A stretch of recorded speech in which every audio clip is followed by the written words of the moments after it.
जय हरी माऊली. आज मी आलेले आहे लोणी काळभोर या ठिकाणी, ज्या ठिकाणी जगद्गुरु संत तुकाराम महाराजांची पालखी विसाव्यासाठी थांबणार आहे, जिचा मुक्काम आज लोणी काळभोर या ठिकाणी असणार आहे. माझ्यासोबत जे माऊली आहेत, आज आपण त्यांच्या सोबत बातचीत करणार आहोत. जय हरी माऊली. जय हरी जय हरी. कुठून आलात तुम्ही? मी चिंचपूर ढगे. तुमचं नाव? मी महंत शांतिगिरीजी महाराज कीर्तीश्वर संस्थान चिंचपूर. बर, तुम्ही किती वर्ष झाली पायवारी करताय? मी जवळजवळ 20 वर्ष झालं पायवारी करतोय. बर, काय मग तुमचं पंढरपूरला जाताय तुम्ही, तर आतापर्यंत काय अडचणी आल्या का तुम्हाला? आम्हाला वारकऱ्यांना कुठल्याही प्रकारची अडचण नाही, आणि अडचण जरी आल्या तरी पांडुरंग परमात्मा त्या आमच्या अडचणी दूर करतात.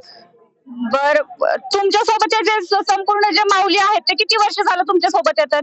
हे सर्व जे लोक आहेत 200-250 लोक माझ्या बरोबर चालतात. ते जवळजवळ या ठिकाणी 8 वर्ष झालं माझ्या बरोबर चालतायत. बर, तुम्ही जे आतापर्यंत जी पायवारी केली, तुम्ही लोणी पर्यंत आता आलात, तर काय तुम्हाला सुविधा काय भेटल्या आतापर्यंत? सर्व काय सुविधा भेटल्या म्हणजे गोळ्या औषधं, शासनातर्फे गोळ्या औषधं देतात, मेडिसिन देतात. पुन्हा सगळ्याच बऱ्याच सुविधा आहेत.